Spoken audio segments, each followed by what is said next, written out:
Alrighty. So for my first stream, I actually was doing Super Meat Boy for Travesty, using the built-in feature on the PlayStation to actually be able to stream everything. My first stream was actually on YouTube on my personal account, not even on the Dan Carnett Gmail account that you guys should be following now, youtube.com/Dan Carnett. Follow, subscribe, like, comment, all that fun stuff, right? And you have them pass over them? So this was the oldest Twitch stream that I could find. Just because I didn't export them all when I first started out on there. Well, this runs and over. So I played a lot of Spelunky and other just kind of indie games and stuff when I first started. Man, looking back at this, it just cracks me up because look at how tiny my little webcam area is. God. And I don't even know if you guys can see it, but that little text that's scrolling down there at the bottom, that's actually my most recent follower. Like basically the ticker tags. I thought I was so like clever and fancy because I got it to finally read on there and everything. Jesus. But then, you know, the next thing you knew, like, you can't see it. I wanted to show this off. So this was my first YouTube intro. If you look in the top left, you can actually see it says like by Suspicion HD or something. That was because it was a template and I didn't know how to remove that when I was first learning how to do video editing. So after I got done doing a lot of the indie game stuff, I really hopped aboard kind of the Mario Maker train. I played quite a bit of it, and it was, you know, there was probably a lot of people in the chat and stuff really came from that Mario Maker time frame. And some of my best memories of what made me want to continue with streaming and stuff actually came from the Mario Maker time of when I was streaming. Because, you know, you'd get a lot of people that were like cheering you on and everything like that. And it was really always so hype. And come to find, I was actually fairly decent at Kaizo's and everything else, so it actually translated pretty well for me to play some Mario Maker back when it first came out. This level here was one of the ones that I was like most proud of when I played it because it was I had gotten the first clear, and I think I worked on this level for, I don't know, it was like 2 or 3 hours. You know, looking at it now, it really doesn't look all that hard. I feel like I should, like, you know, maybe I made a mountain out of a molehill, but it was still, it still felt like a good accomplishment. And it kind of taught me that, like, shit. You know what? Maybe? I'm fairly decent at stuff that I guess, you know, I really try at or whatever. But also, listen to this horrible mic. Fuck yes!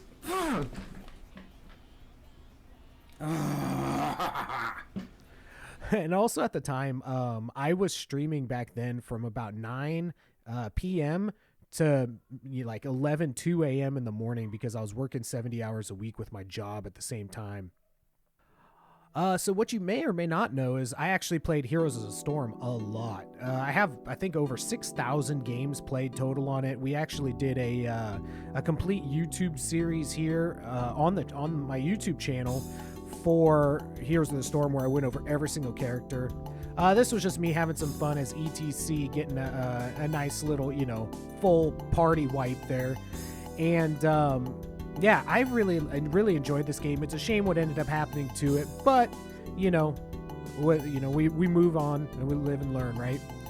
Also, I thought this was just hilarious because I didn't even check the resolution on the videos I was putting out, so the picture was super tiny.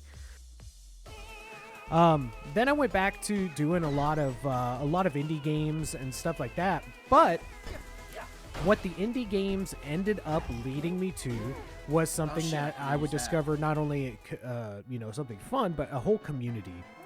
And so this here is actually footage from my very first speedrun attempt of my first speed game, which was A Link to the Past. You know, what's funny is if you watch this, you know, it's like 4 hours and 40 something minutes. And I think that this was a really good, just kind of show of my tenacity more than anything. Because I didn't even learn how to do the Ganon fight correctly.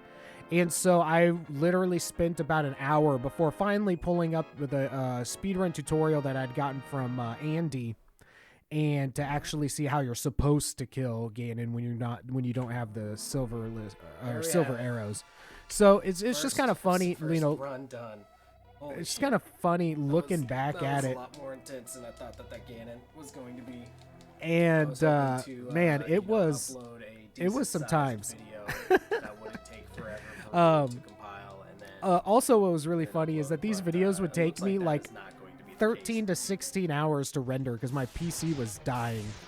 After A Link to the Past, I started speedrunning Mega Man X, but I really attribute both of these games as like my worst run games because I didn't know how to practice. I didn't know what to focus on. I didn't know how to do really anything with it. I was just kind of doing it. So I ended up focusing more still on doing a bunch of different indie games, playing some Lisa, the Painful RPG here. And, you know, kind of moving on from there, going with, once again, just more indie games, trying to find what was I good at. And, you know, the funny thing about streaming and everything that I've done over the time, what I'm actually good at is Apparently, just doing different things. I know that sounds Apparently at so some weird point, to really think both about, of but my legs over or these both last my 5 feet got years, chopped this is off. something that I've really just kind of discovered is I really am a jack of all trades, master of none kind of guy. Oh, So, shit. but one thing that definitely hitting these different things allowed me to do is stuff like The this. Carnage and the Reality.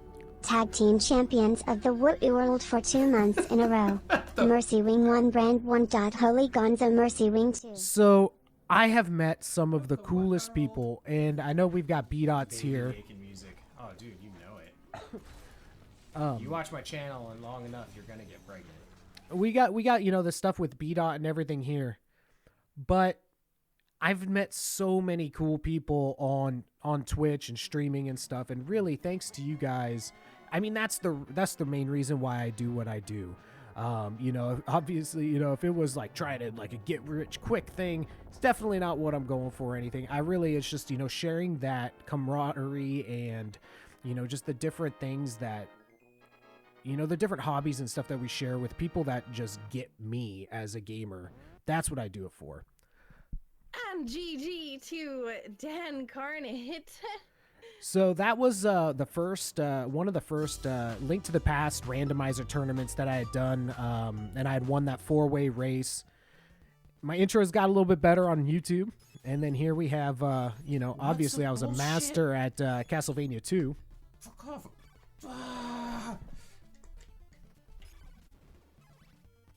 Why? The hell is this guy's problem? Shit. So, but once again, what this would allow me to do is figure out that my strength as far as like, you know, the kind of entertainment and value that I bring has to do with you just being a little bit of a variety. You know, I did some Curse of the Moon speedruns, but what was really funny is, you know, looking back at this, God, that blue hair incentive was, What the fuck just happened? man, it looks a lot worse than I remember at the time.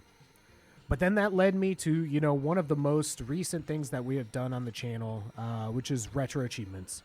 You know, I spent a good year doing this. I spent a good couple of years doing speedrunning. I did about a year of Link to the Past randomizers, and then, you know, a year split up between like indie games and Mario Maker. But, you know, I got to do so many cool things, you know, around with all of these different games that, you know, a lot of people don't even play. And I think that's one of the biggest things, you know, that I can thank you guys so much for as far as the community goes and everything, is just being able to do a variety, like actually be like a true variety of being able to do a bunch of different stuff. And that's what makes it so much more fun. I mean, I could probably stick on the same game and play that for years and years and years, and then I'd get, you know, whatever, you know, following or whatever doing that. But I don't think I would be nearly as happy as I am being able to go around and do the different things and, you know, experience other people's favorite games and stuff like that, along with, you know, things that I have enjoyed as well. And obviously doing a bunch of retro achievements led me to create these. Oh, Jesus Christ. 8 pattern. You're going to have So the retro achievement reviews are not dead. They're just on a hiatus. 4 cardinal directions. And then, you know, things seem to be coming full circle. We did a lot more indie games and stuff. And then, you know, we kind of went back into some speedrunning here. And Gremlins 2 and Curse of the Moon 2 and stuff have been some really fun stuff. I mean, pussy pounding is basically it's a synonym. You look up pussy pounding in the dictionary and a retrosexual space appears. I'll spin you right round, baby, right round in the pile driver. And that's one of the biggest things that I want to talk about, you know, like, and use this little bit of time in this video to talk about is, like, because through all the friends that I've made and all of the different things that we've done on the channel and the community that you know, we built and that we're continuing to build, it has given me a confidence that I never could have dreamed of to be able to actually write and produce music. And so, like, the new series, you know, with the video game remixes that we're doing, what you hear here, which is, you know, you got different tracks from the Castlevania album. All of these things would not have been possible had it not been for the support and everything else that you guys have given me to produce this music, and some music you haven't even heard yet.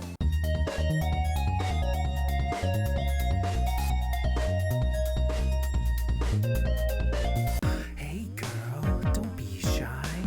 Come a little closer, I swear I'm a nice guy. Content creator, a full-time motivator, dropping knowledge like a father, but don't call me Vader. I'm just a man with a simple plan. I'm trying to understand while I do what I can.